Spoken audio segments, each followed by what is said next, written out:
I'm caught somewhere between the sound I want, a number on the screen. Two different roads. So you're trying to make big horsepower with your car, anywhere from 350 to 450. And don't laugh, because 350 to the wheels on a Fox body is really good power, and you can get your ass skin up out there in the road with 500 horsepower and one of these big heavy pigs that's running around these days. Fox body prime and camshaft sound. Brutal shirts all over town. Lowered stance and burnout flames. Retro Fox is built for fame. Washed black tees, vintage style. Built for car guys driving wild. Brutal, wear it loud, wear it proud. We're going to talk about some different options for you guys and what's the best way to achieve it. First off, we're going to start with the NA build. What's it going to take to achieve the 350 horsepower mark to the wheels?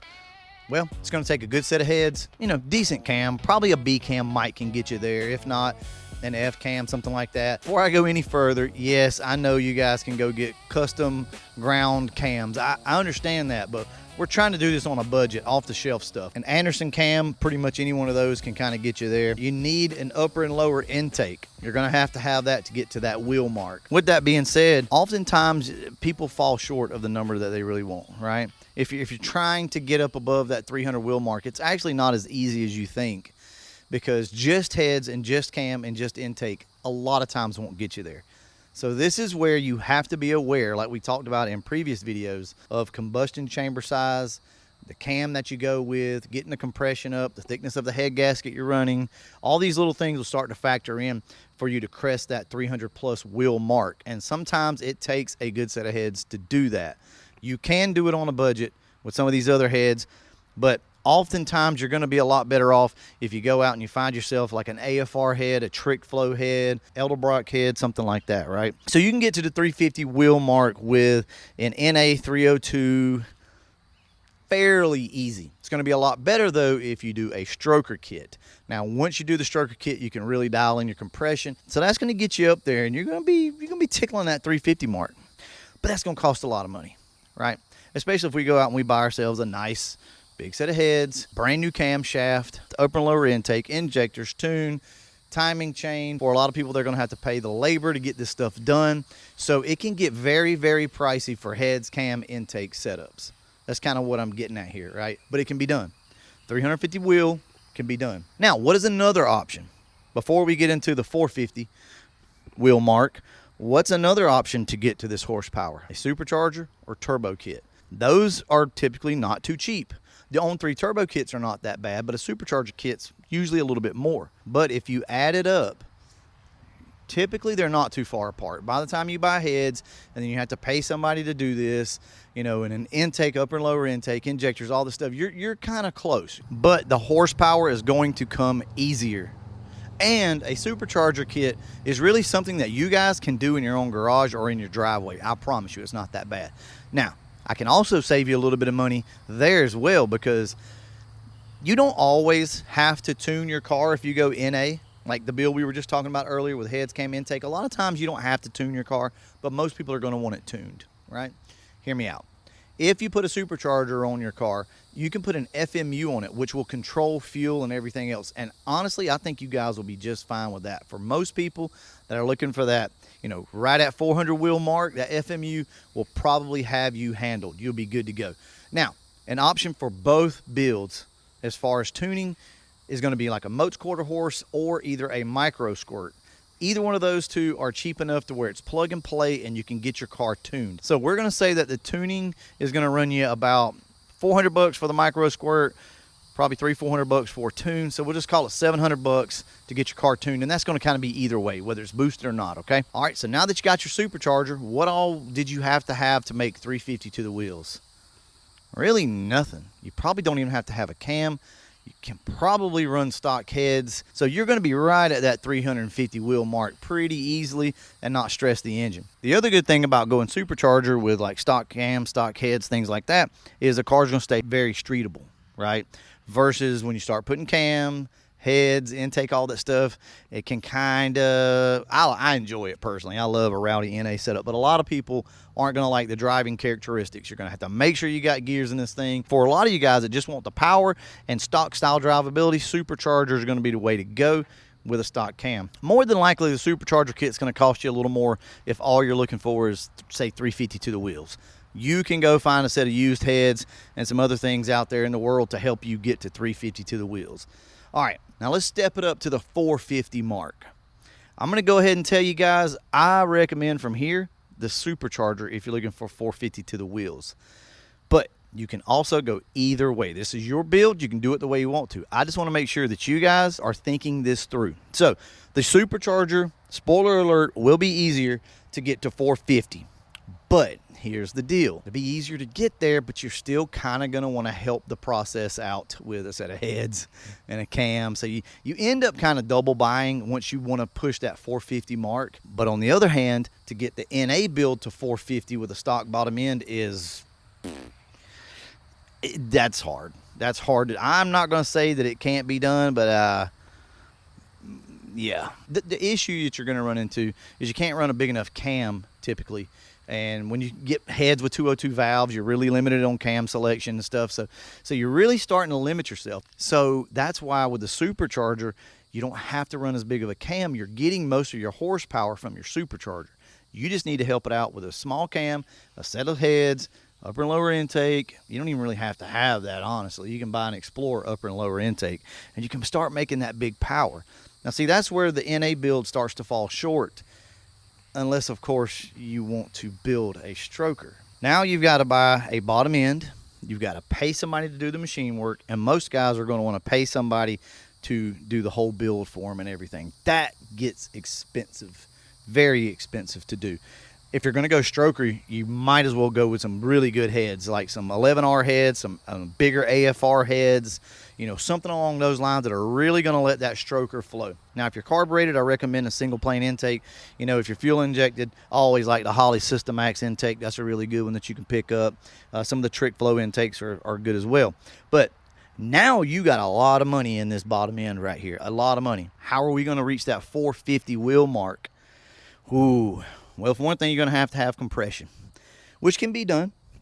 Zero deck to block, get your compression up, get you a really good set of heads. We're not talking, you know, 165s here anymore. We need to step it up to 200cc plus, in my personal opinion, to make this work easier. So they're going to cost you a little more coin.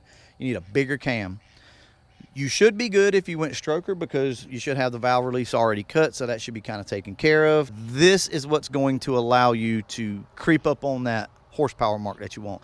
And guys, I'm going to be honest with you, it is not easy getting to that 450 wheel mark, even with a 347 stroker. I would be surprised if this engine right here made 450 to the wheels. I'd be surprised, and that's a pretty healthy build. You're gonna have $6,000, $7,000, $8,000 probably by the time you buy the stroker kit, the heads, the cam, and you have somebody to do the machine work, and you let somebody put it together for you. All right, that's a lot of money. We'll just call it $7,000, and I think that's on the very, very safe side. All right, now let's move over here to the supercharged build, and you're trying to make 450. Remember what we said, guys, before. Decent set of heads, not even like the caliber heads that you're going to need over there on that NA build. A set of the SVE heads, the 170s or 185s will work perfectly. You can put a smaller camshaft in it. You can put an Anderson B21. You can go get a custom ground camshaft. So you don't have to get as specific when you have boost. There again, remember I told you guys you can interchange supercharger with turbo, right, whenever I talk about this. But you don't have to be so specific on your build anymore because your cam's not making all the horsepower. Your heads aren't making all the horsepower. The blower is going to be making all the horsepower, or the turbo, and you're just trying to help it along with a decent set of heads. So see, you had a radical build over there to get to 450, which may be what you guys want. Or you can come over here with your stock bottom end car. Stock bottom end, remember. Also, I don't know if I mentioned that. But you can come back over here with your stock bottom end car, put a set of heads, put a nice cam in it, upper and lower intake injectors, FMU or micro squirt, and you will have 450 to the wheels if you turn the boost up. Somewhere around 11, 12 pounds of boost, you're going to have 450 to the wheels, maybe even plus. Guys, don't be scared of that 500 mark. Now, be wary of it and be mindful of it, but you can make 500 to the wheels if you got good harmonics. Make sure you got a good harmonic balancer. You know, make sure you got good valve train in your car.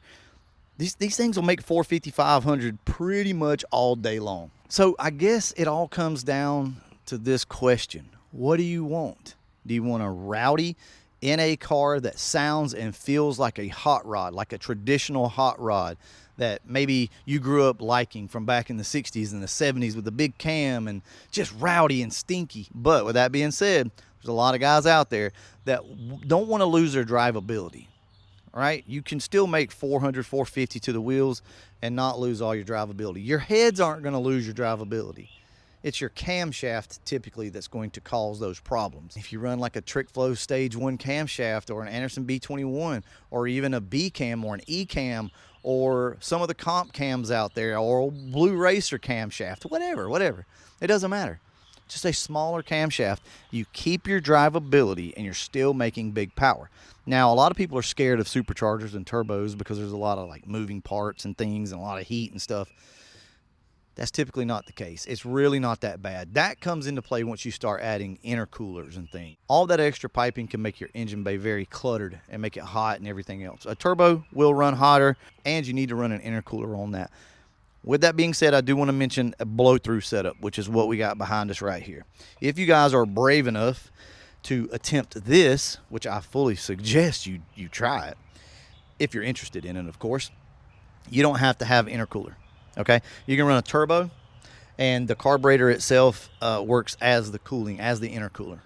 If you're under, 14, 15 pounds of boost, something like that, and even more, but we'll just say 14, 15 pounds of boost, guys, that carburetor will do all the cooling that you need. So that's an option for you guys to go blow through. If I want to recap on this video and wrap it all up, 350 to the wheels on an NA build, I think that's doable. Look, I'm no dyno expert here, all right? But, you might can go get some GT40 heads and spend some time cleaning them up and porting them, put a thinner head gasket on the car. You can put roller rockers, a pretty aggressive camshaft as much as you can get in there, and a really good intake, especially if you go carbureted, single plane intake with a nice carburetor. You're going to be probably 300 to the wheels, 320 to the wheels, something like that with GT40 stuff. I mean, you guys, sound off in the comments below if you think I'm accurate on that or not. I don't really know, but yeah, I would think you'd be right in there. Now, with that being said, going to the 450 mark, it's near impossible, I'll say, for most people to achieve 450 to the wheels with a stock bottom end car. NA. You guys tell me, do you know of anybody with a completely bone stock bottom end that just has heads, cam, intake? There again, NA build that's making 450. I don't even know how you would get to that point. So the only option for you to get to that horsepower level is going to be building an engine like a stroker, and that just gets so expensive. If you're just looking for the horsepower, at this point, just slap a blower on it. And that's something, remember guys, that you can do in your driveway. I just figured this would be a really good video to help some guys out, to help you kind of get to your horsepower goals. Horsepower is not everything, I understand that. So with that being said, if you had to ask me which one is going to be more streetable, I'm going to say the stock bottom end car with a very small camshaft and a blower is going to be your most streetable, drivable combination. For me, I don't really care too much about that, although that's probably what we're going to do with the 95 over there, because I do want one car that's AC, tinted windows, a little small cam, drives like stock. But typically I gravitate towards the rowdy NA stuff. All right, guys, I hope this video helped you out. And as always, thanks for watching.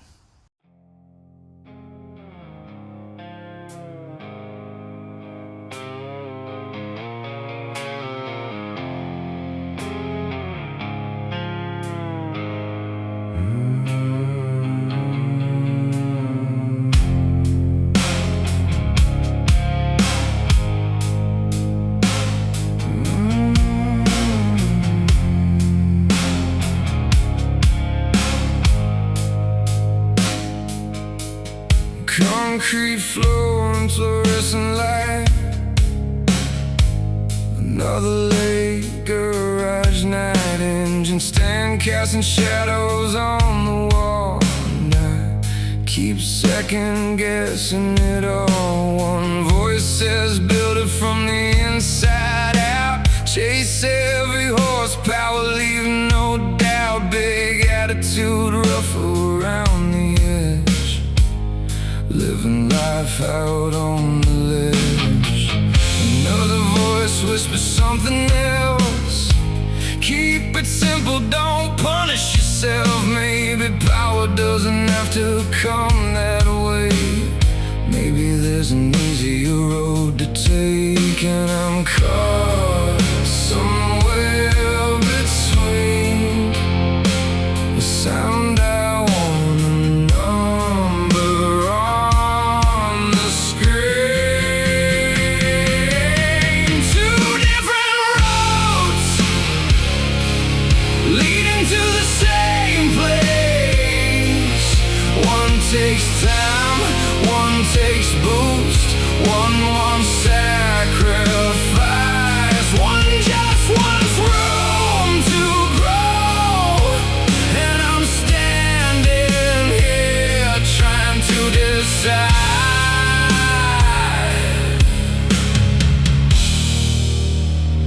which one feels like mine.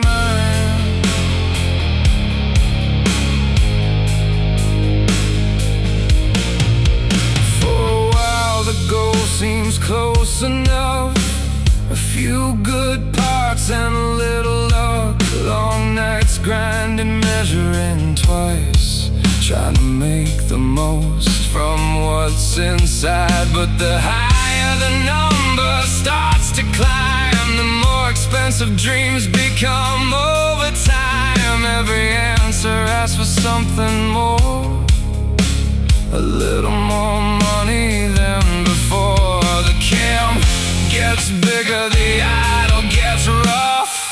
The street men start giving up, and I wonder where that line begins between chasing power and chasing my own tail again. Two different roads leading to the same place. One takes time, one takes boost, one wants sacrifice, one just wants room to grow. And I'm standing here trying to decide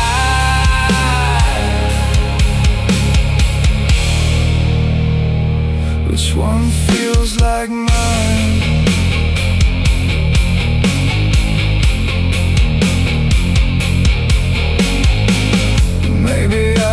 Something wild, something that shakes the whole car at a stoplight. Something loud, something stubborn, something that makes no apologies. Or maybe I built something smarter, something that leaves room for tomorrow, something I can turn up later when I'm ready. Neither one is wrong. That's the part nobody talks about.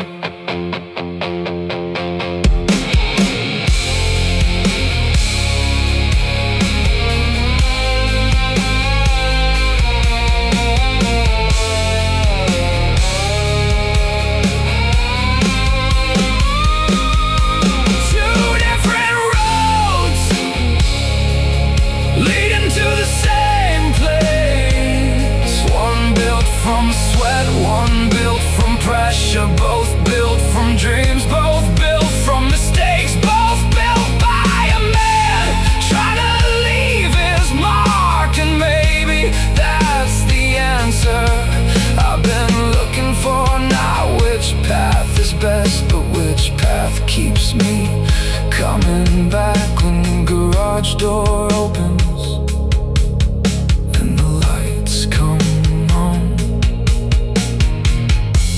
The engine's still waiting, the tools haven't moved, the choice isn't made, but somehow that feels all